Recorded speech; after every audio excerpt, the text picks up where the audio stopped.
Hello and welcome to Starting Over, our special on the Philippines. In the next half hour, the battle to alleviate poverty. President Gloria Macapagal Arroyo pledges to carry on the work of her father. She's aiming to create jobs, but will her government succeed where others have failed? And joining forces, we look at plans to link 2 former US military bases in a bid to attract new investment. It's been a tumultuous year in the Philippines. A president embroiled in scandals, ousted by people power, and his vice president. The EDSA Shrine in Manila, commemorating the 1986 People Power Revolution which forced Marcos into exile, became a rallying point for People Power too. The then President, Joseph Estrada, known as ERAP or Buddy, denied charges of wrongdoing. His impeachment trial halted after senators voted 11-10 not to reveal details of secret bank accounts. Estrada is still popular though, especially with the poor. But that wouldn't be enough to keep him in power, and he was eventually forced to leave the presidential palace. Estrada's vice president, Gloria Macapagal Arroyo, sworn in as his successor at EDSA. Now Estrada faces charges of economic plunder, a crime that carries the death penalty. That hasn't stopped President Arroyo from visiting Estrada, and it begs the question, just how far will the Estrada case go? I support the fair and speedy trial of the former president, but it's out of my hands too. Both the prosecutor and the court are constitutionally independent of the president. It's really their call. But it could go as far as capital punishment.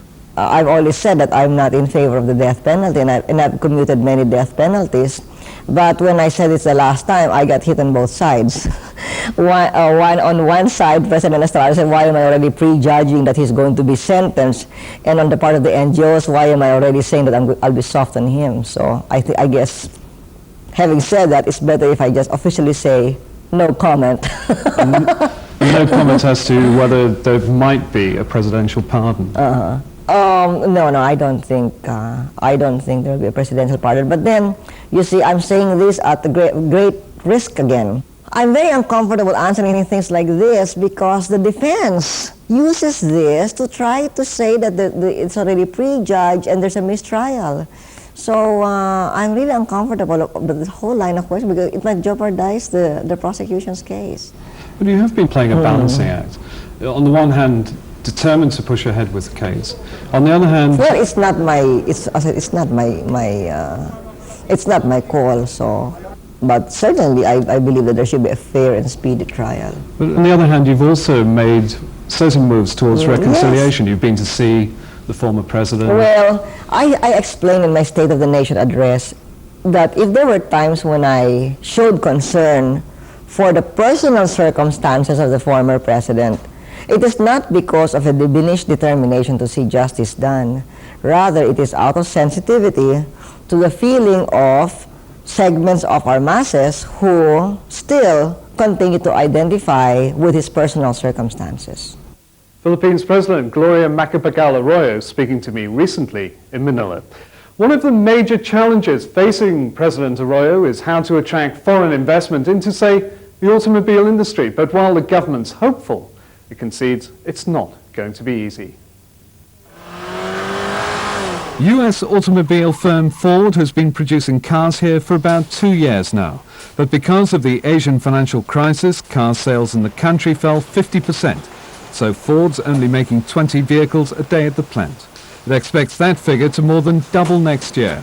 Although it's managed to claw some market share, Ford believes the future lies with the ASEAN rather than domestic market.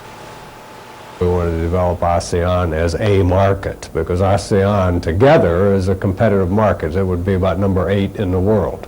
But singularly, the Philippines is the number 31 market in the world, automotive market. For Ford and other US companies, the Philippines clearly does have advantages, especially its large English-speaking and relatively low-cost workforce. But among the negatives here, corruption and red tape. And like many other parts of Southeast Asia, the economy's feeling the effects of the global downturn. Now many are pinning their hopes on the Arroyo government. What foreign firms like Ford are hoping for is that the Arroyo government will be very business-focused, and they believe that with the current government in place, the country now has a real opportunity to return to the economic growth of the Ramos years. The authorities are certainly making all the right noises. In charge of the country, a woman who's a trained economist. Attending a cabinet meeting with President Arroyo is like attending a board meeting where real business gets done. Discussions are allowed. People are allowed to bring their opinions on in the discussion. And, but there's a timetable. And at the end of the day, you know who's the decision maker. The government's announced a detailed reform plan which it believes will be enough to attract new investment. But for now it concedes many investors are still holding back. There is a wait-and-see attitude. Those who have come over to kick the tires have not converted their interest into actual writing of checks, but they keep coming back and they keep examining their options. And multinational firms do seem to be interested. You have major companies like Citibank and Caltex and AOL having back-office operations in the country. Some are setting up call centres here. While we were filming for this piece, a company called Ambergris Solutions was in the process of establishing its first call centre in Manila. The Philippines has an overwhelming competitive advantage in this industry, and I think this is an industry that stands to transform the Philippine economy.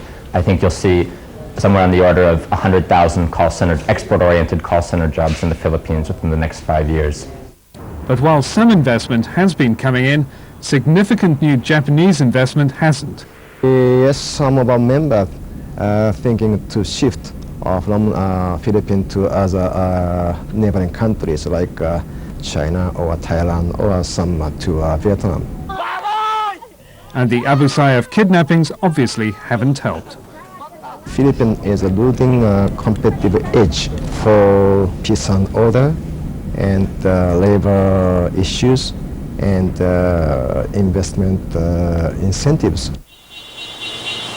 The good news is that Japanese and American companies which are already in the Philippines say they'd prefer to stay and are reinvesting.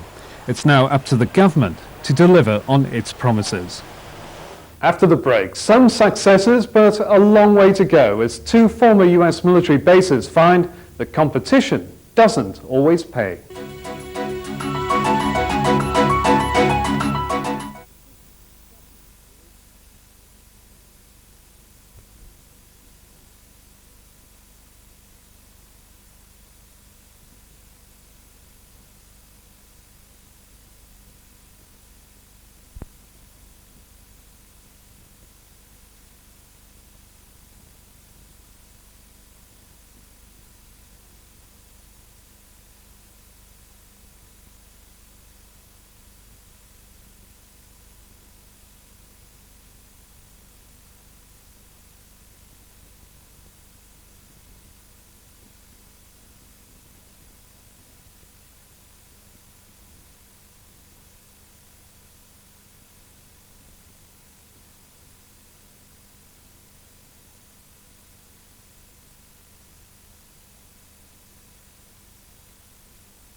Welcome back. The Philippine authorities have been trying for years to entice investors to set up shop at two former US military bases north of Manila. But despite the incentives on offer, there's only been limited interest. Now the authorities are hoping all that will change. A quiet Friday at Subic Bay as the sun goes down. It's a tranquil place with little in the way of buzz or excitement. Even so, for UK data cable company Brand Rex, it makes sense to be based here. Take a look at the view. Now, Subic Bay, obviously it's a free port zone, so it gave tax advantages for being set up out here.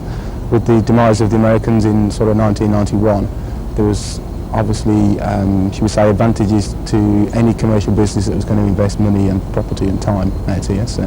The Subic authorities are trying to convince others to come in, but the successes have been few and far between. This is Subic's airstrip. It's hardly what you could call busy, but come nightfall, there's plenty of activity. FedEx began operating at Subic in the mid-90s with the aim of using it as their Asia hub. What we had was a win-win relationship. Subic Bay needed an anchor tenant. The authorities were keen to bring in FedEx to attract other companies, firms like Acer, which need to ship their products quickly.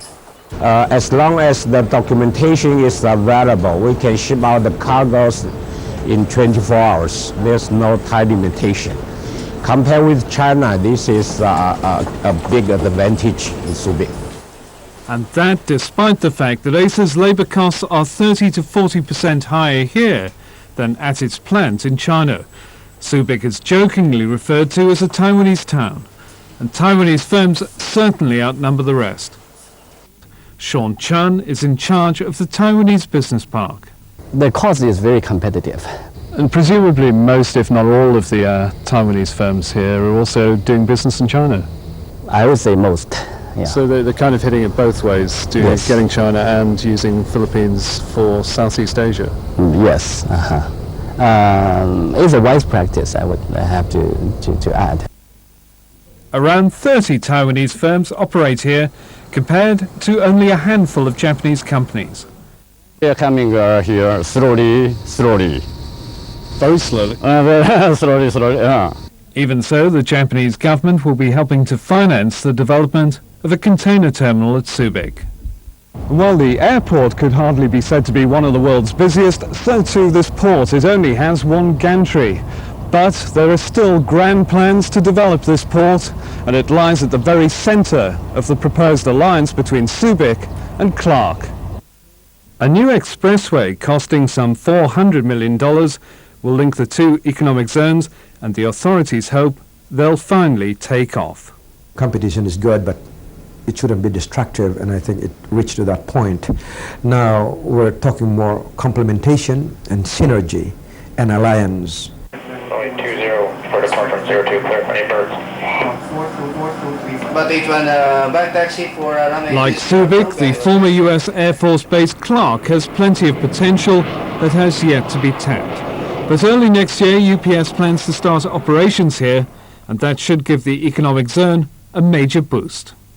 When we received the traffic rights into China in April of this year, you needed a point that could connect China with the rest of Asia and the rest of the world, and the Philippines is a logical point.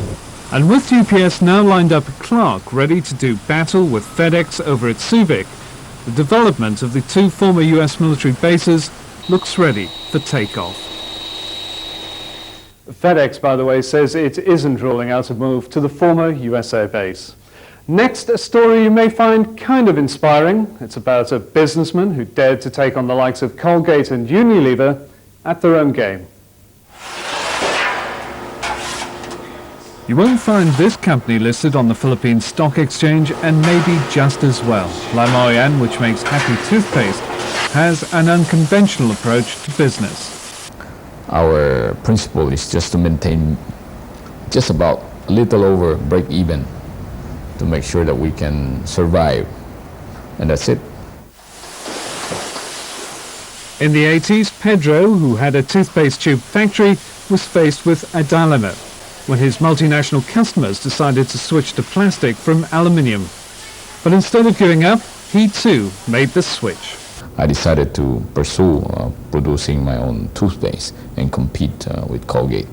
Not that many people, though, would decide to take on Colgate head-on. Yes, at that time, nobody agreed with my decision, including my relatives, my parents. Nobody gave me any chance of surviving in this industry. But I thought, since nobody is interested in my market, in my machineries, why not give it a try? His strategy has paid off. The Happy brand, which includes children's toothpaste, now has around 20% of the market, and the company has revenues of about $10 million a year. From the start, I emphasized that we should meet the standards of Colgate and Unilever. So that was a first priority for our company. And then on top of that, we decided to aggressively promote our product. We spent a lot of money for advertising, for promotions. And to top it all, we sell it at a discount, 30% to 40% cheaper than Colgate and Unilever. And while that means running the company around break-even, Pedro also makes a point of hiring handicapped workers. He says about a third of his staff are deaf mutes, and he's even funding a school for the deaf. Pedro's religious beliefs have certainly impacted on his business practices, and even the name of the company is linked to his religion. Why Lamoyan? Lamoyan is the name of my grandmother. She was the first Christian in the family, and she introduced Christianity to the family. So when I was about to start this company, I seek permission from my uncles and my aunties. I want to remember her for introducing or for bringing Christianity to the family. Pedro is the first to admit it's a low-tech business. At present, Happy is sold only in the Philippines, but Pedro is now eyeing the Chinese and ASEAN markets and maybe a listing. But that, of course, will mean Pedro will have to be far more conventional. When we come back, the poverty trap. 1 in 3 Filipinos live below the poverty line. The Arroyo administration is aiming to create jobs, but will it fare any better than previous governments? That story when we come back.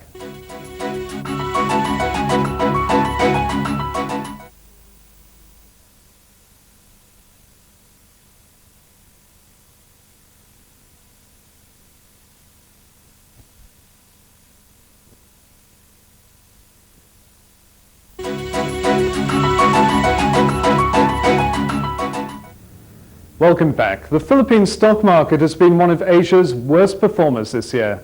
Many foreign brokerages are either winding down their operations or shutting up shop.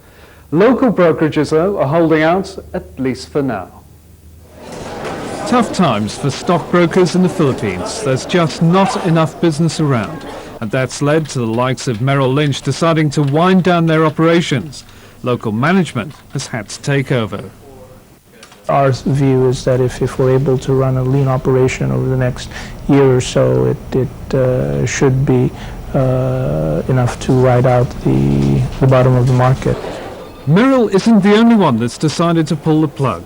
Citicorp Securities has also halted its equity trading, and when you visit the stock exchange floor, the reason isn't hard to see. There's not exactly a buzz here, and volumes in US terms are the lowest they've been in 10 years. If you have such a fairly huge overhead and you cannot sustain your operation, then I guess it doesn't make sense to continue on. But I guess one of the primary reasons is really just the sheer lack of liquidity, and the demand has really shrunk. The PSE is suffering like many other exchanges in Southeast Asia. But then there are the domestic issues and the scandals, including one last year involving the boom and bust of shares of gaming company BW Resources. The exchange has been trying to clean up its act, but it will take time for confidence to return. The small brokers will survive because most of the owners will just put out their own money to keep their staff going. But the foreign brokers, they have very high overheads, so they really have to bite the bullet when they don't have any volumes. Despite the scandals, despite foreign brokerages closing their doors, and despite local companies choosing to list elsewhere, officials here at the stock exchange believe it still does have a future. And that future, the PSE believes, may lie in forming alliances and partnerships with other exchanges. The exchanges all over the world is going into that direction. We are also open-minded with regard to that. As long as it can contribute more business and more value to the exchange, we are very, very open-minded with regard to that. As one CEO puts it, the handwriting is already on the wall. It may only be a matter of time before the PSE does have to join forces with a larger exchange. And the country is certainly going to need a thriving stock market and economy if it's going to tackle the poverty trap, an issue that's one of the President's priorities. Job creation will be key.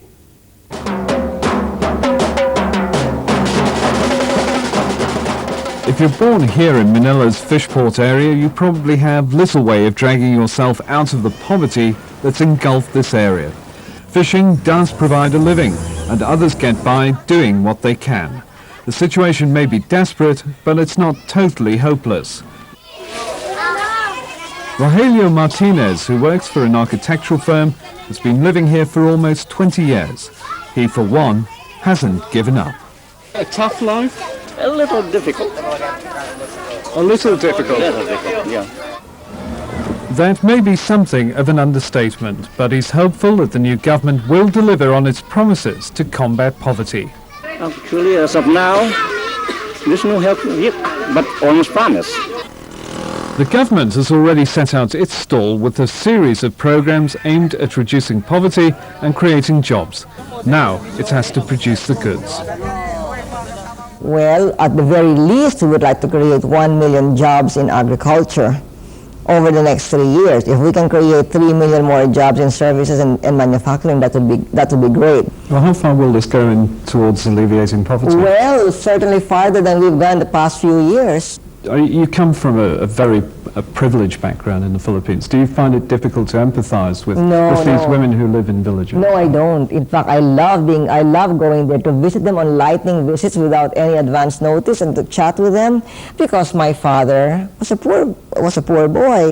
He was able to work his way out of poverty through education, but he became president with virtually the sole purpose of institutional land reform because he was the son of a peasant. You know, that was his life work.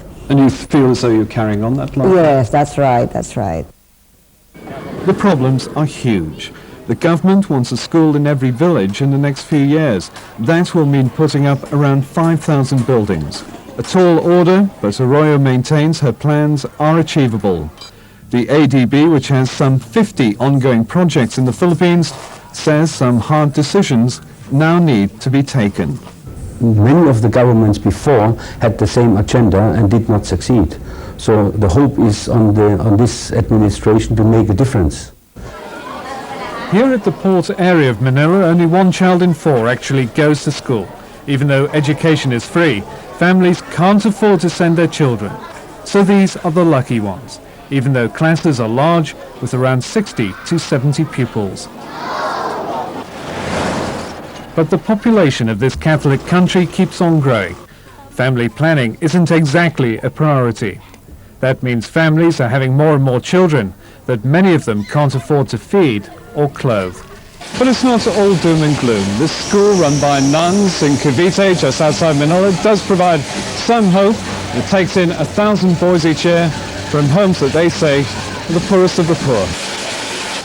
Boys come from all over the Philippines and get an education and some vocational training.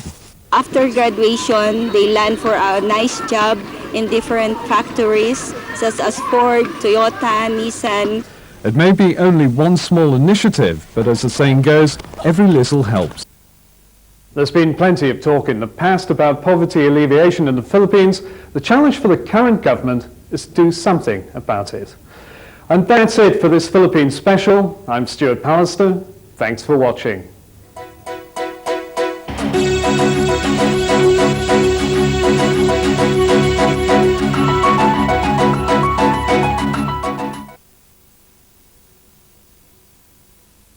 Cavite, just outside Manila, does provide some hope. It takes in 1,000 boys each year from homes that they say are the poorest of the poor. Boys come from all over the Philippines and get an education and some vocational training. After graduation, they land for a nice job in different factories such as Ford, Toyota, Nissan. It may be only one small initiative, but as the saying goes, every little helps. There's been plenty of talk in the past about poverty alleviation in the Philippines. The challenge for the current government is to do something about it. And that's it for this Philippines special. I'm Stuart Pallister. Thanks for watching.